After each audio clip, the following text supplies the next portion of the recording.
So thank you very much for the opportunity to speak to all of you tonight. My name is Rakesh Arora. I'm a cardiac surgeon and intensivist at the St. Boniface Hospital here in Winnipeg. I'm also the head of cardiac surgery and the cardiac surgery critical care unit. I've been here just a little over, 14 and a half years, and I'm very happy to speak to you all tonight as we've had a partnership with the Reh-Fit on some clinical and research initiatives over the last several years, which I'll touch on a little bit for you this evening. The title of my talk is called Prehab for Surgery, What's All the Hype?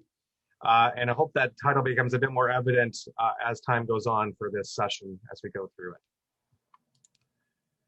I have these disclosures, which is always important to describe what I may have conflicts with. I have nothing really specific in this talk that's promoting any specific product or otherwise, other than to say that I've received some honoraria from companies that provide nutrition supplements. I'm not going to speak to their products, but I will talk about the concept of nutrition in some of the talk that I'll be doing this evening for you. I always like to start with my acknowledgement so they don't get forgotten at the end. I want to thank Sue Boreski for the invitation tonight, certainly, and she has been a huge partner of ours over the last several years. So thank you very much again for the invitation.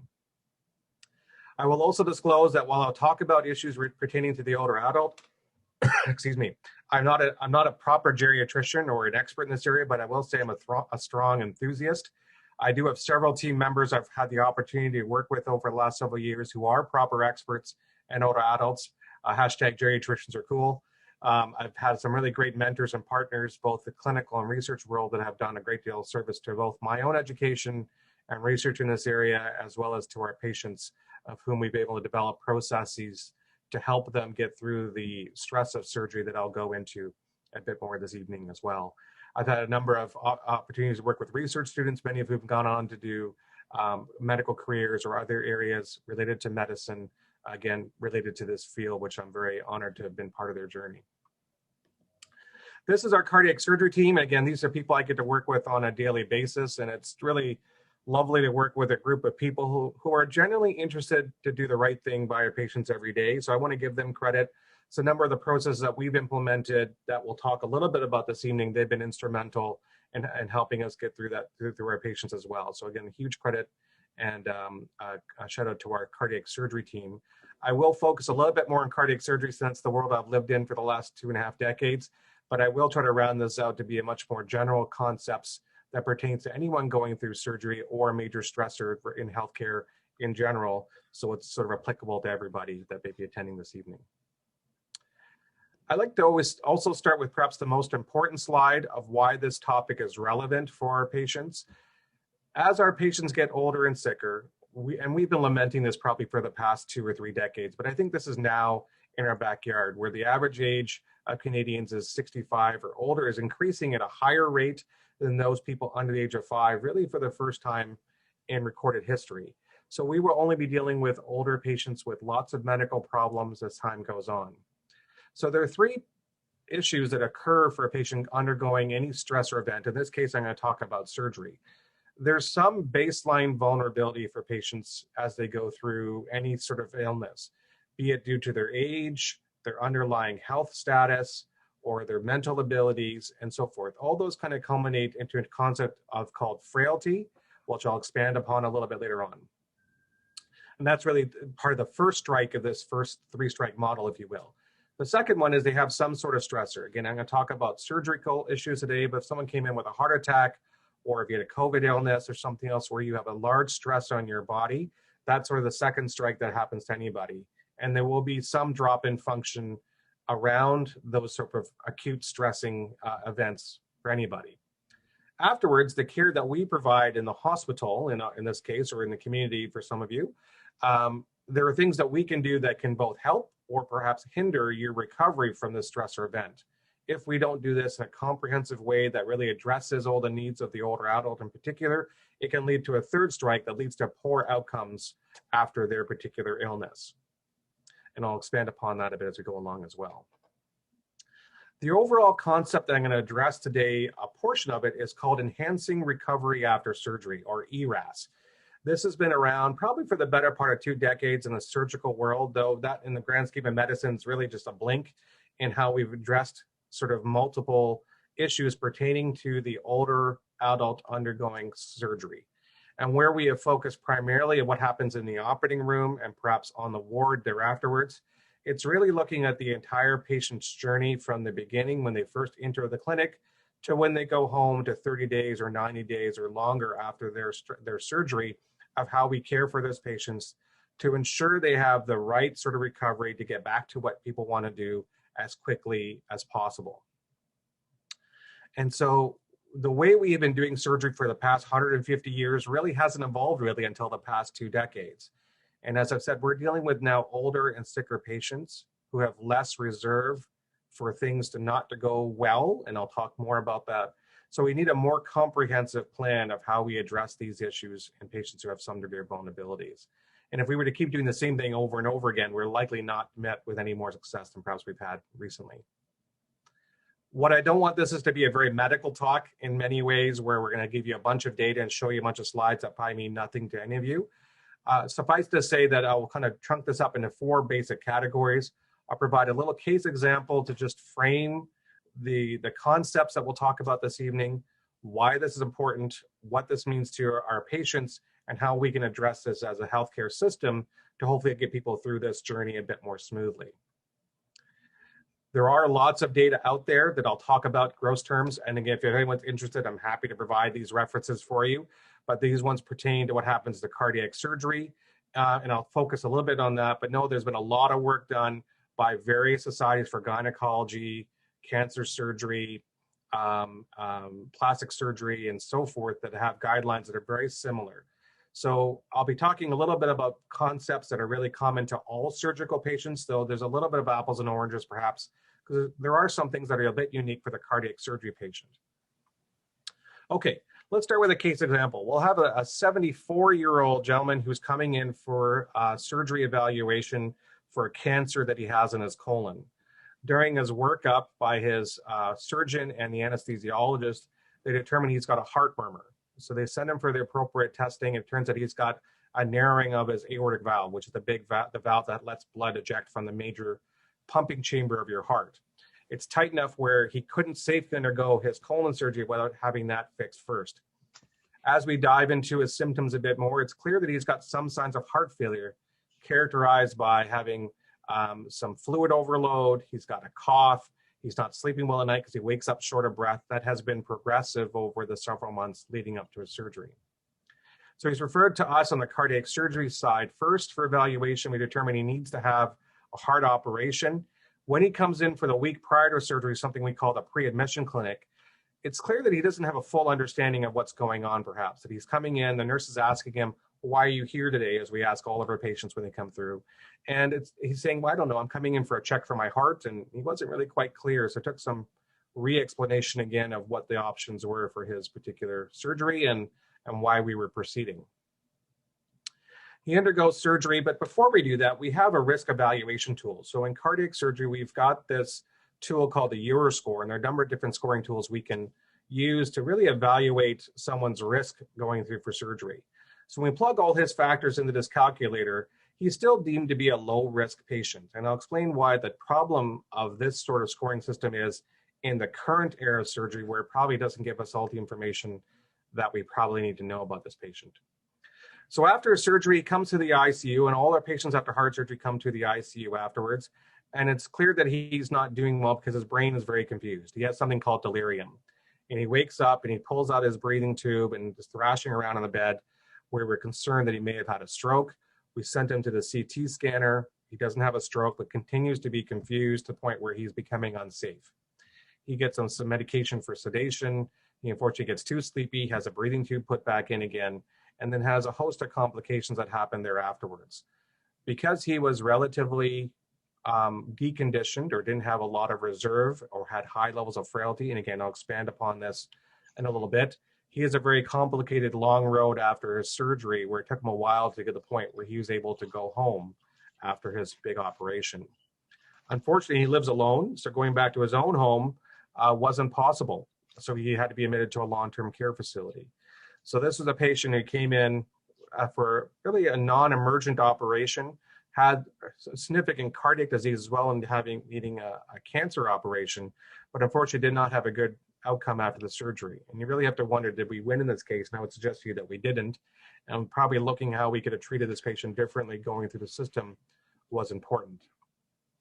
So about 3 years ago, I had the opportunity to be part of this Enhanced Recovery After Surgery Society that was being developed for cardiac surgery. We've been a little behind the other surgical specialties in developing a pathway to ensure a smooth course for an operation for older adults. And this started about 3 years ago. And I said I got to be part of this. And this is sort of our board that's really an interdisciplinary group of people, of doctors, nurses, anesthesiologists from all over the world that we got to contribute to here in Manitoba as part of our expertise in some of the areas that we've done research here along with the Reh-Fit Center over the last few years to help devise these guidelines. And what we really did was take a lot of things we're all doing very well and package it into this platform where there are 20 to 22 things that we want to ensure teams do to ensure adequate delivery of healthcare to people who may have some vulnerability to not having a smooth course after the operation, as we talked about here. Again, I'm not going to have time to talk about all of these tonight. I'm going to focus on a couple of these, specifically around the areas of frailty and nutrition and what we can do about as a healthcare team in partnership with the Reh-Fit Center and other centers that have really helped our patients. So again, where we focused and where I've spent most of my career so far has been in the operating room and in the post-operative care unit in the ICU. We really wanted to shift our attention of how we could set the stage better for success for patients before they come through for their surgery in the pre-admission clinic or even further before that. And again, what we're talking about here is trying to identify people who have some degree of frailty. Frailty is really an umbrella term for a number of the issues that you see up here in terms of having weakness, difficulties with mood, muscle loss. Term here, the fancy term is sarcopenia, but basically muscle wasting, slowing, inability to carry on with their daily activities of living, such as cooking and cleaning, or even toileting and dressing themselves. In some patients, this can be pretty obvious, but in many patients, identifying people who have this degree of vulnerability called frailty can be somewhat challenging to diagnose. Importantly for us in the surgery world, the way we evaluate patients and have the discussion with people about their risk of surgery tends to be very focused on the heart or other medical problems, not so much on the frailty component. So when we're looking at risk, frailty doesn't really come into our risk models, which has been a failing of ours over the last several years that we're seeking to address. To put this graphically and why this matters, imagine you have two patients here. And there's this dotted line you can see in the middle of this graph that we'll call a functional threshold. Below that line, people really have difficulties caring for themselves. Again, simple things that we take for granted, such as toileting, showering, bathing, brushing your teeth, let alone doing the cooking and cleaning and walking upstairs and so forth. If you're above that line, you're probably doing okay. Below that line is where you have increased need for help and loss of independence because you're reliant on perhaps others or other services to help you get through your day. When someone has a major illness or infection, in this case, the picture shows a urinary tract infection, but you could substitute surgery or heart attack or something else there. Everyone will have some drop in their function. If you have a bad cold or a flu, you know yourself, you feel pretty awful for a few days or afterwards. But depending how much fuel you have left in your tank or resilience, you can bounce back pretty much back to your baseline after a few days of recovery. For those patients who are starting at a lower time point or lower point of their functional level, as shown for the red line here, when they have their illness or acute stress event, their drop in function may be quite a bit deeper than someone who is perhaps starting at a higher baseline functional standpoint. And their rate of recovery may be quite prolonged. And in fact, they may never get back to their baseline again, or worse, stay below this functional threshold and end up like this patient in this example I gave to you that can no longer go back to their own home and have to be admitted to a long-term care facility or a nursing home, which I would say is not a win for most of our patients coming through the door. In addition, if you have frailty, there's much higher rates of major complications after heart surgery, but any surgery, about 5-fold increased risk. So really identifying patients who have frailty and finding ways to fix it if possible has really been the focus of our research for the last several years. And so to put this into a more graphic format here, what we're talking about is this balance between people's vulnerability or frailty, which is their ability to respond to major stressors, and balanced by resilience, which is their ability to bounce back. So imagine a bouncing ball, one that has a high degree of rubber will bounce relatively high, versus say something like a cricket ball or a baseball that won't bounce quite as high as say a rubber ball. And so that bouncing back effect is what we're trying to determine if we can help people before their operation to compensate for their frailty.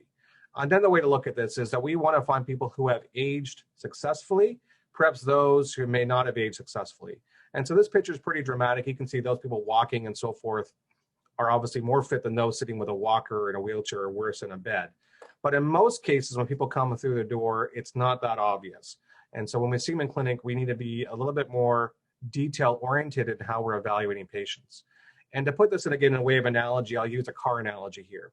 So clearly this car here is broken down, it's rusted, it's missing headlights and so forth, and likely wouldn't do very well in a long road race.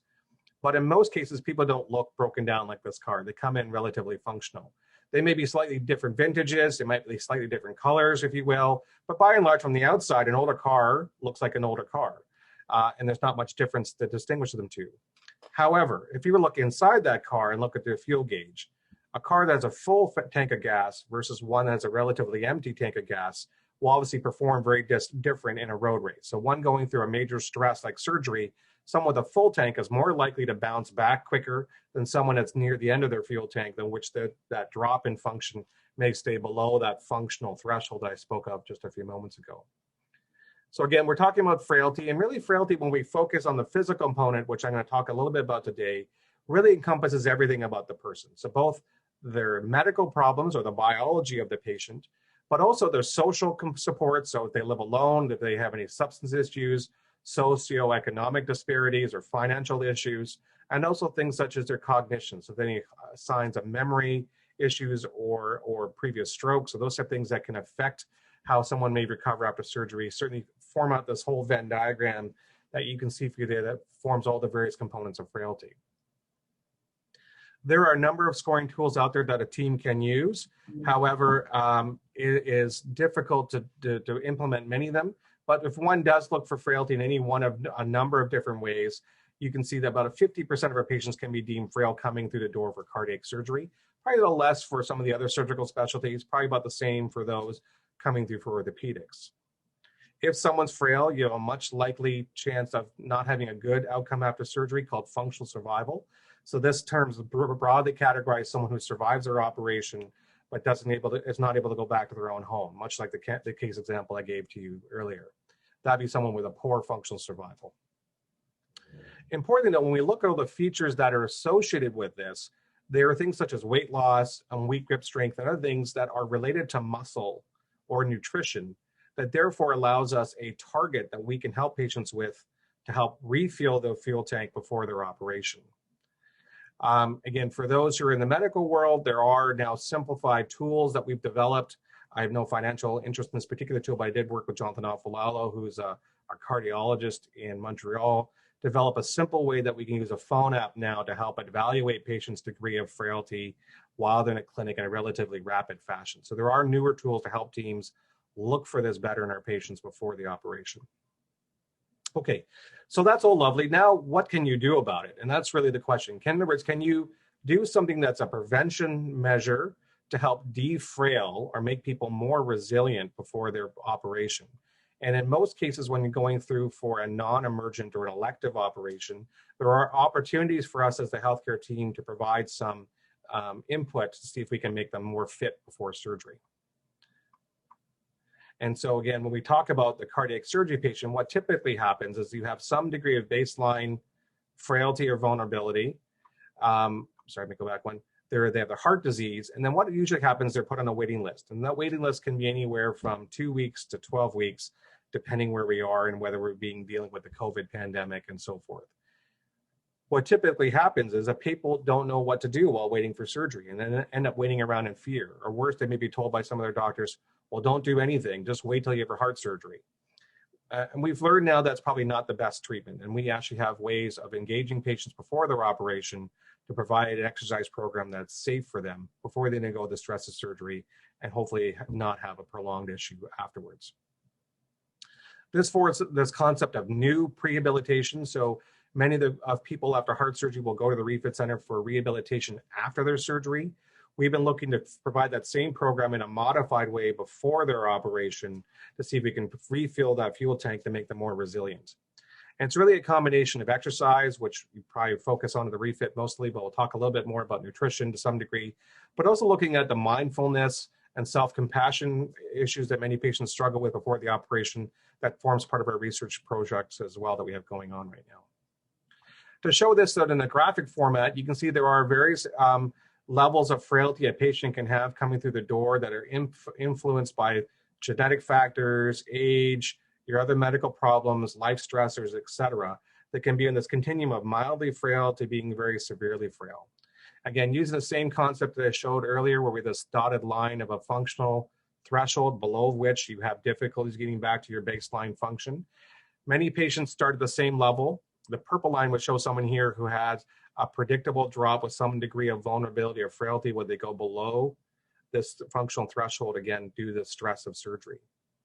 What we're hoping with some concepts in the prehab is that we can refuel their fuel tank so when they have their predictable drop after their surgical stress, that they can get back to a baseline function much quicker and stay well above this threshold where they lose their independence. That's really the goal of this. So there are some data that we looked at for our guidelines that shows that there's a lot of work that needs to be done. And specifically for the cardiac surgery patient, we think that it's safe, even if you haven't had your heart fixed yet, where in a modified way you can engage in some activity before your operation. Again, I'd love to talk more about this as we get through the discussion period to follow. Okay, so I was instructed specifically by Sue not to focus solely on cardiac, so we'll move on to some other surgical specialties as well.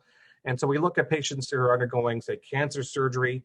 There are ways that you can provide help to patients using a home-based exercise. They don't necessarily need to come into a Reh-Fit center or what have you, but may be complemented by it for those who may not be able to get there for whatever reason. So starting this for as little as 2 to 4 weeks before your operation, it doesn't have to be months. That may be enough of doing some degree of exercise before your operation to help refill that fuel tank before you undergo your surgery. Similarly, if you're undergoing chest surgery, you've seen the same thing here. This is a longer program for 8 weeks. If you have the opportunity, that those people who have a prehab program that involves exercise, as well as some of the other things I'm going to talk about in a moment with nutrition, that your ability to get back to your baseline or above at 8 weeks or 2 months after your surgery is much higher in those people who underwent a prehab program versus those who only had the post-operative rehabilitation program. So showing that doing some things up front is safe and likely a benefit for patients going through surgery. And indeed, 80%, almost doubling the number of patients, had a better return to their baseline at 8 weeks than those who didn't undergo this prehab program. This is also true for other surgeries. So I was showing in colorectal surgery, but whether it's gynecology surgery, major liver or pancreatic surgery, ENT surgery, all these things have provide some evidence that there is benefit to doing some degree of prehabilitation, which involves exercise, as well as nutrition and other factors before their operation. I'll skip over this one. What I'm going to do now is just shift gears a little bit and talk about not just the exercise, but the nutrition component and why nutrition is so important leading up to surgery before your operation. This is a busy slide, but I'm going to focus you just on a couple components of this. So this is showing basically a vicious cycle, what happens to people when they have some degree of frailty that gets compounded or gets worsened as you get closer to your surgery, when you do less and less work, or if you have chronic undernutrition or malnutrition issues. So in the top corner, you can see disease. So there's whatever is causing you to seek medical help, be it heart disease, cancer surgery, or other. On top of that, if there's some degree of frailty where they have lost muscle due to lack of activity or due to the nature of the illness itself, leads to us expending less energy, you end up doing less work, you end up eating less, and compounds this if you already have some degree of nutrition deficit. So when we're talking about undernutrition or malnutrition, it's not that really thin and waste away kind of person. It really can be any patient, including very obese patients who have a relative deficiency in micronutrients or vitamins that are really important to the functioning of our body cells. And so combining that with the frailty leads to this driving factor of this vicious cycle getting worse and worse over time that makes people less fit for surgery when they come through the door. Why does this matter? Well, it's pretty common. So about 2 out of 3 patients undergoing belly surgery have some degree of malnourishment. It leads to much higher rates, 3 to 5 times higher rates of difficulties or complications after surgery. Many patients have stay in hospital longer, where it leads to much higher healthcare costs as well. Importantly, a lot of hospitals are still not screening for this effectively, something that we've been working at St. Boniface to really fix over the last several years. When you look at all older adults coming through the hospital, about 40% of patients coming through over the age of 65 have some degree of malnutrition coming through the door. In cardiac surgery, about 20% of patients. Why does it get to matter? Worse outcomes, longer time in the ICU, higher rates of infection, which is also important, both in the wounds as well as lung infections, as well as higher chance of not making it through the operation if you're malnourished. That's further compounded by having frailty for other reasons. So importantly, again, this is very, we think, easily addressable. So extrapolating this information again from patients undergoing belly surgery for cancer, for colorectal patients, it doesn't take a long period of time for nutrition to make a big impact. Even as little as 7 days, where we provide extra calories, primarily in the form of protein. So protein calories over overall calories is probably the most important. Even the 7 to 10 days of providing some nutrition before the operation likely will have significant benefits there afterwards. In addition, we want to give you that last little top up of fuel before you go to the operation room. So we're now providing a sugar solution, something that's full of maltodextrins, not your typical solutions that we'd use, it's like for orange juice or apple juice. I've used that in this figure just to avoid using a product placement, but there are several products out there that have a complex carbohydrate load. You're meant to take 2 of these, so 100 grams the night prior to your surgery, and then 50 grams or about 400 cc's of this solution prior to going to your operation, about 2 to 4 hours before the operation. In the past, what would typically happen, you would be told not to eat or drink anything after midnight the day before your procedure. You'd have several hours of dehydration and starvation, compounded by the nausea and vomiting you have after your operation from the anesthetic and so forth, plus the pain from surgery that leads to constipation from the medications we give you. To help with the pain, all that compounds ongoing malnutrition post-operatively, that it will be even worse if you started with high degrees of malnutrition coming through the door. So again, by using these simple processes that don't really cost a lot of money, that are pretty easy to implement, can have significant benefits overall. We're also trying to move in the modern era, and so we've learned over this past year that many people have become very familiar with using technology, as you're all on a Zoom call tonight as an example. So we're finding ways to provide this information to you, preparing for surgery and managing care with an education plan, so you have the information so you can be in control of this before the operation by pushing this out to your smartphone with an app. And we're currently looking at partnering with a company through a research process to determine how this actually works for our patients. So that's what's coming on the horizon. Okay, so all that's lovely. It sounds great, but does it actually work? What data is out there that actually works? So this is going to be one example from a group down in Duke University in North Carolina in the US. A good friend of ours, Judson Williams, put this together. We looked at about 1,000 patients undergoing heart surgery as an example to see how they did. And importantly, by providing this comprehensive package of all these things we've talked about, plus more, there was a significant reduction in the time they had to stay in hospital, so they got out of hospital quicker. And most importantly, patients really liked it. So patients felt they were empowered by this. They felt part of the process. They felt much better informed and actually had long-term effects after their operation when they left surgery or left the hospital, where they were able to carry on this healthy living activities in the months to follow. We have some new studies coming up that they'll be providing more data, specifically in cardiac surgery patients undergoing transcatheter or those valve implantations, as well as overall surgery that we're doing here in Manitoba. And I think everyone that's been partners with this or may have contributed to these studies in the past. Okay, to summarize, what we've learned over the last 150 years or so, but primarily in the last 2 or 3 decades, is that we've had to evolve how we approach surgery, where it has been a life-saving procedure and taking care of the cancer, heart disease, or brain cancer, what have you. It has been absolutely necessary to do that, and we've had huge advances to make it safe in the operating room. I think around the operation, we weren't doing a great job, to be perfectly frank, and we've really had to step up our game. And so we've really been trying to do this for the last several years, and finding partners to do this has been really important. And then we've had to evolve how we do things. I think what we've learned, and this has been in the lay press, is a couple of examples from the New York Times, that patients who've had a difficult course out the operation is probably not good enough. That we've ensured people don't just survive, but thrive after operation, and we need to provide the tools and the help to make them do that. For those who are maybe involved in industry or periods of innovation, there's this concept being disruptive in a good way. So finding things that really change the way we revolution the way we look at problems is important. And these often come once in a while in sort of large step-like quantum changes. I think enhanced recovery after surgery is an example of disruptive technology. It's not a single device or a single tool. It's a collection or a bundle of many things, but collectively together, when it's done with the whole team being part of the process and the team specifically including both the patient and caregivers, it's really essential to the success of patient's journey through a surgical procedure. And enhanced recovery involves all of that. So this is a shameless plug of a patient. We've got permissions to show this video. The audio may or may not come across on Zoom, so I'll speak to it. This is an example of a patient who had every chance to do poorly after an operation. So one of our anesthesiologists you'll see here, Doug McGuire, who has really been a champion here locally, as well as has been part of this process. So this is a 73-year-old gentleman, not dissimilar to the example that I've given you, who just came in from the Philippines 2 weeks prior to his operation. I won't really go into labor why he came into Canada or why he came to Winnipeg specifically, but nonetheless had significant heart disease, did not speak English, had a pretty good substance use history in the past, and had an emergent operation because he had heart failure and significant valve and coronary artery disease that had a big operation.